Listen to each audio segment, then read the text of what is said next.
दोस्तों, आपकी कार के अंदर डलने वाला फ्यूल अब बदल चुका है। 1 अप्रैल 2026 से गवर्नमेंट ने लागू किया है E20 फ्यूल। क्या ये E20 फ्यूल आपकी कार के लिए कंपैटिबल है या नहीं? अगर नहीं तो आपकी कार का इंजन और माइलेज में इफेक्ट आ सकता है। दोस्तों, आज इस वीडियो के अंदर हम कवर करने वाले हैं E20 फ्यूल क्या है, उसके एडवांटेज क्या है, डिसएडवांटेज क्या है, वो कैसे काम करता है, ये सारी बातें हम देखने वाले हैं। तो वीडियो को पूरा देखिए तो आपको पूरी इन्फॉर्मेशन मिल पाएगी। दोस्तों, अब हम देखते हैं E20 फ्यूल क्या है। अब हमें सवाल आता है कि आखिर E20 फ्यूल है क्या। E20 फ्यूल यानी कि 20% अल्कोहल प्लस 80% पेट्रोल दोनों का मिक्सर है। इथेनॉल अल्कोहल बेस्ड फ्यूल है जो गन्ना और मक्के जैसे कि क्रॉप की खेती में से बनाया जाता है, जो हमारे देश में इजीली अवेलेबल है। दोस्तों, यानी कि अब सिर्फ पेट्रोल यूज नहीं होगा, पेट्रोल के साथ बायोफ्यूल यानी कि इथेनॉल भी यूज किया जाएगा। इसका जो परसेंटेज है दोस्तों, पहले ये 5% था, अब उसको बढ़ा के 20% कर दिया गया है। गवर्नमेंट का बेसिक सा कॉन्सेप्ट है कि बाहर से जो भी फ्यूल हमारे इंडिया में इंपोर्ट होता है उस इंपोर्ट को कम किया जाए और जो ये एनवायरनमेंट फ्रेंडली फ्यूल है वो हम यूज करें, क्योंकि बायोफ्यूल बनाने के लिए जो प्रोडक्ट्स हमें चाहिए वो हमारे इंडिया में इजीली अवेलेबल है। इस वजह से यहाँ हम उसे इजीली प्रोडक्शन कर सकते हैं और एनवायरनमेंट फ्रेंडली फ्यूल है, इस वजह से वर्ल्ड वाइड इसको हम इजीली यूज कर सकते हैं। अब देखते हैं गवर्नमेंट ऐसा क्यों कर रही है, क्यों गवर्नमेंट E20 फ्यूल को काफी बढ़ावा दे रही है। आपने देखा होगा ये रूल्स नॉर्मल 1 अप्रैल 2026 से इंडिया में लागू हुआ है, तो इसके पीछे कुछ लॉजिकल रीजन है, वो हम देखते हैं। पेट्रोल बनाने से पहले जो क्रूड ऑयल होता है वो बाहर से इंपोर्ट होता है इंडिया के अंदर, तो कई बार आउट कंट्री में कुछ वॉर की सिचुएशन होती है या कोई अदर रीजंस की वजह से इंडिया में कई बार रेट में काफी फ्लक्चुएशंस हमें देखने पड़ते हैं और हमें उनके ऊपर डिपेंड रहना पड़ता है। इस डिपेंडेंसी को कम करने के लिए ये चीजें लागू की गई है। दूसरा है पॉल्यूशन कम होना। अगर हम इथेनॉल बेस्ड फ्यूल यूज करते हैं पेट्रोल के साथ में तो पॉल्यूशन काफी लेवल तक कम हो सकता है। जैसे आपको पता है इंडिया के अंदर डे टू डे हर डे पॉल्यूशन काफी लेवल तक बढ़ता जा रहा है। अगर हम ये चीज एक छोटी सी चीज पे अगर हम डिप्लॉय करते हैं तो पॉल्यूशन के ऊपर काफी बड़ा इम्पैक्ट हो सकता है कम होने के लिए, तो ये भी एक उसका रीजन है। तीसरा रीजन है दोस्तों, इथेनॉल अगर आप बना रहे हो तो उसके लिए आपको जो गन्ना और मक्का की जो खेती है वो हमारे इंडिया में काफी जगह खेती हो रही है, तो वहां पे जो फार्मर्स है उन लोगों को भी काफी प्रॉफिट मिलेगा। जैसे जैसे ये फ्यूल यूज होगा, जैसे इंडिया में पहुंचेगा लोगों तक, जैसे हम इसका यूजेस बढ़ाएंगे वैसे वैसे उन लोगों की इनकम भी काफी लेवल तक प्लस होगी। तो दोस्तों, बाहर से जो आ रहा है क्रूड ऑयल, उस चीज का इंपोर्ट कम हो और हमारा देश एनवायरनमेंट फ्रेंडली फ्यूल यूज करे, इस कॉन्सेप्ट को लेके गवर्नमेंट इस चीज को बढ़ावा दे रही है, तो इसे हमें टाइम आने पे डेफिनेटली यूज करना चाहिए। फ्यूल जो है वो इंजन के अंदर कैसे काम करता है, तो दोस्तों आप इस वीडियो के अंदर देख सकते हो, जहाँ पे आपको काफी लेवल तक अंडरस्टैंड होगा। इथेनॉल की खास बात यह है कि इसमें ऑक्सीजन ज्यादा होता है, जिससे फ्यूल ज्यादा क्लीन बर्न होता है। अगर फ्यूल प्रॉपर क्लीन बर्न होगा तो इंजन को फ्यूल की पूरी पावर मिलेगी, जहां पे थोड़ा भी लॉस नहीं होगा।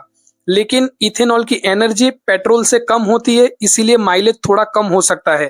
पेट्रोल की एनर्जी ज्यादा होती है, इथेनॉल की कम होती है, इसी वजह से पेट्रोल इंजन के अंदर हमें माइलेज काफी लेवल तक अच्छा मिलता है कंपेयर टू इथेनॉल। बट इतना ज्यादा फर्क नहीं पड़ेगा, बट ठीक है।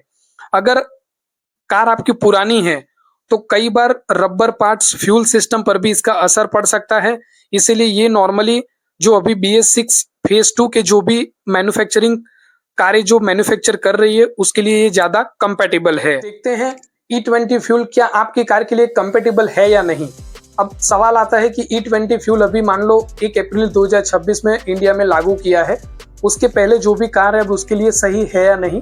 नॉर्मली दोस्तों 2023 के पहले का अगर आपका कार मैन्युफैक्चरिंग है तो उसके लिए अगर आप नॉर्मल फ्यूल यूज करोगे तो ज्यादा सही होगा, क्योंकि अगर आप उसमें यूज कर रहे हो 5-10 साल पुरानी कार के अंदर ये फ्यूल अगर आप यूज करते हो तो कई बार फ्यूल लाइन में डैमेज होने के चांसेस है, इंजन नोकिंग होने के चांसेस है, या तो माइलेज भी ड्रॉप हो सकता है। तो कोशिश कीजिए अगर पुरानी कार है आपके पास तो आप ये फ्यूल ना यूज कीजिए।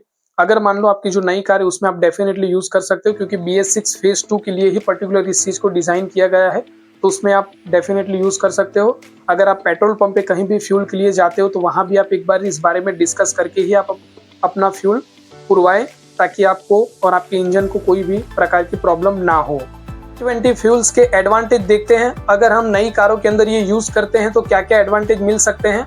उसमें पहला एडवांटेज है पॉल्यूशन काफी लेवल तक कम होगा। अगर इन नई कारों में हम सारे इंडियंस अगर इसे यूज करेंगे धीरे धीरे तो पॉल्यूशन काफी लेवल तक कम होगा। सेकेंड एडवांटेज है, पेट्रोल बनाने के लिए जो क्रूड ऑयल हम बाहर से इंपोर्ट करते हैं इंडिया के अंदर, वो इंपोर्ट कम करना पड़ेगा, या तो जब ज्यादातर यूज करेंगे तो बंद भी करना पड़ सकता है, तो उसका बिल भी काफी लेवल तक कम हो सकता है। तीसरा एडवांटेज है, जो हमारे फार्मर्स है इंडिया के अंदर, जो इथेनॉल बेस्ड बनाने के लिए जो रॉ मटेरियल है वो जो प्रोड्यूस करते हैं उनको भी काफी लेवल तक बेनिफिट मिल सकता है, तो ये भी एक बहुत अच्छी बात है अपने इंडियंस के लिए।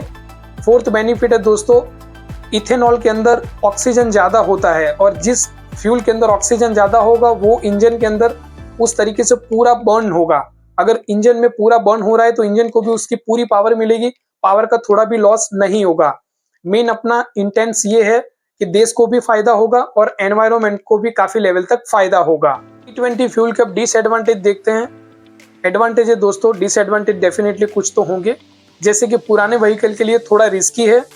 पुराने व्हीकल में अगर आप यूज कर रहे हो तो जैसे मैंने बताया कुछ फ्यूल लाइन इंजन में नॉकिंग आना, ये कुछ इश्यूज आ सकते हैं, और अगर आप ये यूज कर रहे हो तो कंपैरेटिवली इंजन का जो भी आप मेंटेनेंस कॉस्ट आएगा वो थोड़ा बढ़ सकता है। एंड थर्ड जो डिसएडवांटेज है वो माइलेज पर भी थोड़ा इम्पैक्ट करता है, क्योंकि इथेनॉल के अंदर जो एनर्जी रहती है वो पेट्रोल के कंपैरेटिवली कम होती है, इस वजह से माइलेज में भी इसका डिसएडवांटेज आपको देखने को मिल सकता है।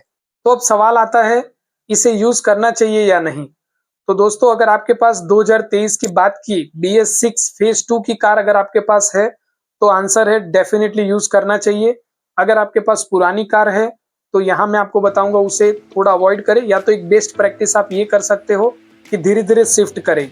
धीरे धीरे शिफ्ट करते टाइम आप अपने इंजन का परफॉर्मेंस, ओवरऑल व्हीकल का परफॉर्मेंस भी आप ऑब्जर्व करें, उसके अकॉर्डिंग आप डिसीजन ले सकते हो कि हमें उसे यूज करना है या नहीं। इसके रिगार्डिंग जब आप पेट्रोल पंप पे पेट्रोल पुराने के लिए जाते हो तो वहाँ भी इसके बारे में आप अगर डिस्कस करोगे तो वहाँ जो भी अटेंडेंट है उनके पास सारे यूजर मैनुअल्स, सारी डिटेल्स अवेलेबल है, किस व्हीकल के लिए ज़्यादा कंपेटेबल है या नहीं, वो भी आप एक बार बात करके आप अपना नॉलेज भी बढ़ा सकते हो और आपको आइडिया भी आएगा कि हमें अभी शिफ्ट होना जरूरी है या नहीं।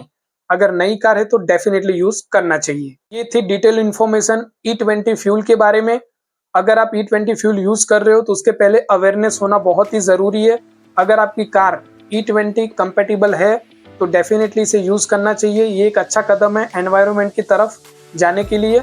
और अगर आपकी कार मान लो पुरानी है तो जब भी आप फ्यूल पंप पे जाए पुरवाने के लिए तो वहाँ पे यूजर मैनुअल जरूर चेक करें, वहाँ खड़े रहे अटेंडेंट को भी इसके बारे में पूछे, उसके अकॉर्डिंग ही आप डिसीजन लें ताकि आपके इंजन को आगे जाके कोई प्रॉब्लम ना हो। इन्फॉर्मेशन कैसी लगी दोस्तों कमेंट में जरूर बताइए, और ऐसे ही यूजफुल टिप्स के लिए चैनल को फॉलो करें। मिलते हैं नेक्स्ट वीडियो में।